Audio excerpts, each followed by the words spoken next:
Hello everyone, welcome back to my channel. কেমন আছো তোমরা সবাই? আশা করি সবাই ভালো আছো, সুস্থ আছো। আমার নতুন একটা ব্লগে তোমাদের সকলকে স্বাগত। যে যেখান থেকে আমার ভিডিওটা দেখছো প্রথম থেকে একদম শেষ পর্যন্ত দেখবে, এটাই আশা রাখি। তো দেখো, সকাল সকাল ঠাকুরের ফুল তুলে নিয়েছি ঠাকুর সেবা দেবো বলে। সকালে আমার সমস্ত কাজবাজ সেরে, মানে আশেপাশে কাজবাজ সেরে, স্নান সেরে ঠাকুর সেবাটা দিয়ে নিলাম। তো চলো সারাটা দিন সঙ্গে থাকো, দেখতে থাকো ভিডিওটা, আশা করি ভালো লাগবে।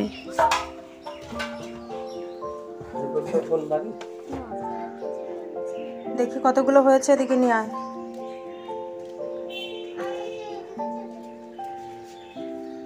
কতগুলো তুলেছিস? অনেক ফুল হয়েছে তো। আর লাগবে না বাবা, আর লাগবে না, একটাই তুলবি, তোল ব্যাস। তুই দিতে পারবি তো ঠাকুরকে? হ্যাঁ, সিস্টারের হাতে তাহলে প্যাকেটটা দিয়ে দিবি, সিস্টার ঠাকুরকে স্কুলে দিয়ে দেবে ফুল, ঠিক আছে? দুষ্টুর কেজি স্কুলে নানান রকমের ঠাকুরের ছবি রয়েছে, তো বিশেষ করে শ্রীমায়ের আর অরবিন্দ্রের ছবি রয়েছে। তো সিস্টাররা দেখি ফুল দেয়, তো সেই কারণেই দুষ্টুও মানে দেখেছে যে ঠাকুরকে ফুল দিতে। ও প্রায় বলে, মা আমি ঠাকুরের জন্য ফুল নিয়ে যাবো। বললাম ঠিক আছে, নিয়ে যাবি। তা থেকে বড় কথা, অন্যান্য বাচ্চাদের দেখে না ফুল দিতে, সেই জন্য ওরও খুব ইচ্ছে হয় ঠাকুরকে ফুল দেওয়ার জন্য। তো সময়ে কি বলতো, তখন এত তাড়াহুড়ো থাকে যাওয়ার সময়, তখন আর ফুল তোলা হয়ে ওঠে না। আর ঠাকুর সেবা দেওয়ার পর যে একটুখানি আলাদা করে রাখবো, মনেও থাকে না। তো আজকে নিজেই গাছ থেকে ফুল তুলে রেখে নিল যে স্কুলে নিয়ে গিয়ে ঠাকুরকে দেবে। যাই হোক, মেয়ের এই মানে কি বলবো, ইচ্ছেটাকে আমি সমর্থন করলাম। ঠাকুর সেবায় ফুল দেবে, সেটা সত্যিই একটা ভালো দিক, তাই না? তো যাই হোক, এদিকে দেখো আমি সকালবেলায় একটা মানে অনেক দিন পরে আগে এই শাড়িটা পরলাম। শাড়িটা লাস্ট মনে হয় পরেছি কবে, আমার ঠিক মনে পড়ছে না। আসলে গরমের মধ্যে তো একটু ওই মার দেওয়া শাড়ি পরতে একটু অস্বস্তি বোধ হয়, তো রেগুলার ওই একঘেয়েমি শাড়িটা একটু চেঞ্জ করলাম। আর কি বলতে, গরমে একদমই শাড়ি পরতে ইচ্ছা করে না। তারপরেও দুষ্টুকে যেহেতু স্কুল নিয়ে যেতে হয়, কুর্তি আছে, কিন্তু কুর্তিতে আমি ঠিক কমফোর্টেবল ফিল মানে করি না। তবু অনেকেই বলে যে শাড়ি পরে আসো কেন, কুর্তি পরেই তো আসতে পারো। তো শাড়িটাই না আমার কাছে যেন বেস্ট মনে হয়। তো যাই হোক, সকালে কিছু কাছাকাছি করেছিলাম, এত রোদ দিয়েছে সমস্ত জামা কাপড়গুলো কিন্তু শুকিয়ে গেছে। আর যেই নাইটিটা লাস্টে ছিল ওটাই ওই যে মেলে দিলাম, আর দুই একটা জামা কাপড় যেগুলো একটু হালকা ভেজা রয়েছে সেগুলোকে একটু ওই যে রোদের দিকে টেনে দিলাম। তো সকালে কি বলো তো, জলখাবার এখনও বানাইনি বলতে গেলেও চলে, আবার বানিয়েছি কিছুটা। সেটা হলো, সকালে দুষ্টুর বাবাকে রুটি আর আলু ভাজা করে দিয়েছিলাম। আর আজকে একটু আটাটা বেশি করে মেখে রেখেছি যে আমিও দুটো রুটি খাবো আজকে।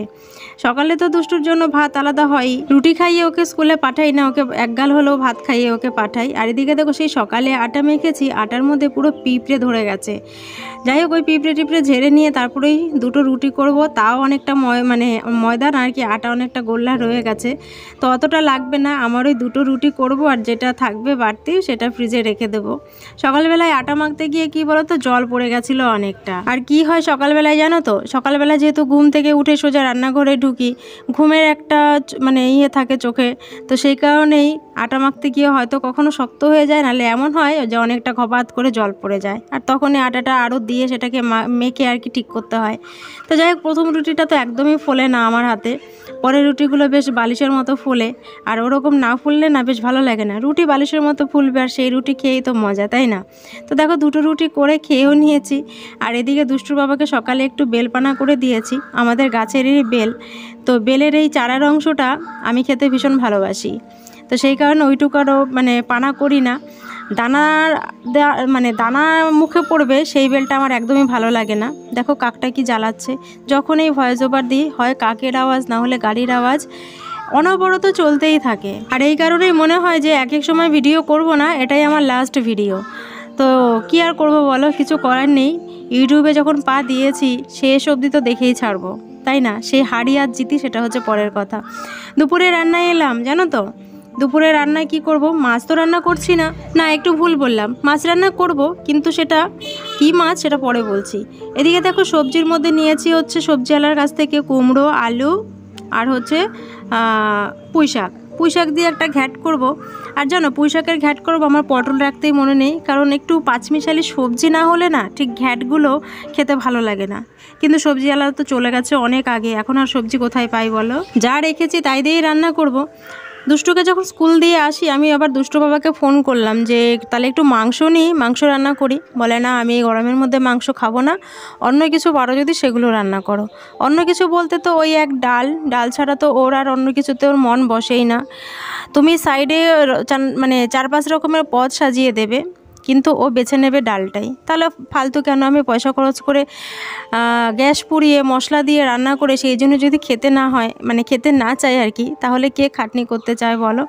যে বলে না যে ঠাকুর যে ফুলে সন্তুষ্ট সেই ঠাকুরকে সেই ফুলে দিতে হয়, এটা বড়দের কথা, আমার কথা নয়। তো সেটা মেনেই আর কি নিজের মতন করে রান্না করি, যাতে বাড়িতে এসে যেটা দিয়ে খেতে পছন্দ করে সেটা দিয়েই যেন খেতে পারে। তো যাই হোক বকবক অনেক করছি, তার মধ্যেই কিন্তু আমার সমস্ত সবজিগুলো আমার দেখো কাটা হয়ে গেছে। ও আরও একটা জিনিস রান্না করব, সেটা হচ্ছে পাট শাক, কুমড়ো দিয়ে পুঁই শাক দিয়ে একটা ঘ্যাট, আর ওই যে বললাম একটা মাছ রান্না করব, সেটা পরে বলছি কি মাছ রান্না করব। দোমনায় ছিলাম যে ওই মাছটা করব নাকি ডাল করব। পরে দেখলাম যে না, ডালটা থাক, ডালটা তো রোজই করছি, ডালটা আজকে নয় স্কিপই দিই। তারপরে এদিকে দেখো আমি সবজিগুলো ধুয়ে নিচ্ছি। আর কি বলো তো পাট শাক বলছি, দেখো মাথা আমার সত্যি খারাপ হয়ে গেছে। এই যে পুঁই শাকগুলো এখন নতুন বেরিয়েছে, তো একদম কচি পুঁই শাকগুলো মানে কড়াইতে দেওয়ার সঙ্গে না মোমের মতো গলে যায়। তো যাই হোক সমস্ত কিছু সবজি ধুয়ে নিয়ে আমি দেখো বসিয়ে দিচ্ছি। কড়াইতে তেল দিয়েছি পরিমাণ মতো, শুকনো লঙ্কা আর 5 ফোড়ন দিয়েছি ফোড়নে। তারপরে এই যে কুমড়ো, আলু, বেগুন এইগুলো আর কি আগে তেলের ওপর দিয়ে একটু ভেজে নেব, ভেজে তারপর হচ্ছে পুঁই শাকটা দেবো। আর আগে যেভাবে রান্না করতাম সমস্ত সবজি একবারেই দিয়ে দিতাম, তাহলে কি হয় বলো তো, পুরো সবজিগুলো না ঘেটে একদম হয়ে যায়, মানে কুমড়ো বা বেগুন এগুলোর কোনো অস্তিত্ব থাকে না। তো এইভাবে রান্না করবে, দেখবে তোমাদেরও ঠিক একই রকম হবে। যাই হোক এরপরে আমি পুঁই শাকটা দিয়ে দেবো। পুঁই শাকটা দিয়ে এর মধ্যে ধরো মশলা বলতে একটু জিরে দেবো আর একটু আদা বাটা দেবো, এই দিয়েই আর কি এই পুঁই শাকের তরকারিটা রান্না করব। আর যেই মাছটা আমি বললাম না প্রথমে যে মাছ রান্না করব, তো কি মাছ রান্না করব চলো এবার তোমাদের সঙ্গে বলি। যদিও মাছটা জ্যান্ত মাছ নয়, তবু আমার আর দুষ্টুর বাবার ভীষণ প্রিয়, আমরা দুজনেই ভীষণ ভালোবাসি এই মাছটা খেতে, আর সেটা হলো শুটকি মাছ। তোমরা অনেকে হয়তো নাক সিটকোবে, কিন্তু কিছু করার নেই, যারা শুটকি মাছ খেতে ভালোবাসে তারা তো শুটকির লাভার বললেই চলে, তাই না? তো অনেকেই শুটকি মাছ খেতে ভালোবাসো, যারা ভালোবাসো তারাই কিন্তু অবশ্যই রেসিপিটা দেখো। প্রথমে মাছটা আমি নিয়ে নিলাম, এটা হচ্ছে ফ্যাসার শুটকি। আর শুটকি মাছটা আমি একটু গরম জল দিয়ে দিলাম, কারণ গরম জল দিলে শুটকি মাছের যে আঁশটা সেটা খুব তাড়াতাড়ি এবং সহজেই উঠে যায়।